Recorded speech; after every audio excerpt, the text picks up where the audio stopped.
आणखी एक breaking news आहे। संसदेचं हिवाळी अधिवेशन आजपासून सुरू होत आहे। अदानींसंदर्भातील मुद्दा सभागृहामध्ये मांडला जाईल असं सांगण्यात आलं आहे। रविवारी सर्वपक्षीय बैठकीमध्ये विरोधक आक्रमक झाले। अदानी मुद्द्यावर सरकारची कोंडी होणार असल्याचं आता दिसून येत आहे। तर अदानी यांच्यावर अटक वॉरंट जारी झालं आहे अमेरिकेमध्ये आणि त्याची चौकशी करा अशी मागणी केली जाते। आणि त्याचबरोबर वेगवेगळे मुद्दे याच्यातून समोर येत असताना विरोधकांकडून अदानींवरून हल्लाबोल केला जातोय सरकारवर। तर आजपासून संसदीय अधिवेशन सुरू होते आणि त्या पार्श्वभूमीवर विरोधक सरकारला घेरण्याची तयारी आहे अदानींच्या मुद्द्यावरून आणि विरोधक आक्रमक होण्याची शक्यता आहे। सर्वपक्षीय बैठक जी काल झालेली होती त्याच्यामध्ये विरोधक आक्रमक झाले होते, त्यामुळे आता अदानींच्या मुद्द्यावरून सरकारची कोंडी होणार असं दिसतंय।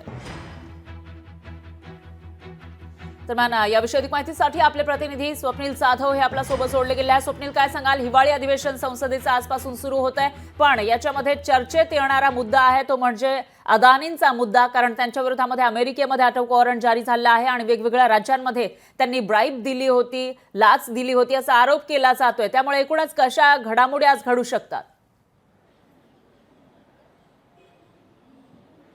फरक नक्कीच आजपासून दिल्लीमध्ये संसदेचं हिवाळी अधिवेशन सुरू होणार आहे। मात्र दिल्लीच्या गुलाबी थंडीमध्ये हे अधिवेशन चांगलंच गाजणार आहे। यामध्ये दोन मुद्दे प्रामुख्याने आपल्याला पाहायला मिळतात, ते म्हणजे अदानी संदर्भातील मुद्दा आणि मणिपूरमध्ये जो हिंसाचार पुन्हा एकदा उफाळलाय त्यावरती सुद्धा चर्चा होणार आहे। या दोन गोष्टींवरती विरोधक प्रचंड गदारोळ हे राज्यसभा आणि लोकसभा या दोन्ही सभागृहात करण्याची शक्यता आहे। काल जी सर्वपक्षीय बैठक झाली यामध्ये अदानी संदर्भातील मुद्दा सुद्धा मांडला आणि मणिपूर संदर्भातला सुद्धा मुद्दा तो मांडण्यात आलेला आणि यावरती चर्चा व्हावी अशी विरोधकांची मागणी आहे। जर आज या संदर्भात चर्चा झाली नाही तर विरोधक आज दोन्ही सभागृहामध्ये गोंधळ घालण्याची शक्यता आहे। अदानींना अटक का करण्यात येत नाही अशा प्रकारचा सवाल हा काल सुद्धा उपस्थित केला होता, त्यामुळे आज तो सभागृहामध्ये पटलावरती सुद्धा मांडण्यात येईल। आणि एकूणच या ठिकाणी मणिपूरमध्ये जो हिंसाचार उफाळतोय या ठिकाणी केंद्र सरकार जात नाहीये, त्यामुळे त्या ठिकाणी केंद्र सरकार का जात नाहीये त्याची काही कारणं आहेत का अशा संदर्भातील जाब सुद्धा आज खरं तर आहे तो प्रश्न आहे ते आज राज्यसभा आणि लोकसभा या दोन्ही सभागृहांमध्ये मांडण्याची शक्यता। आणि याला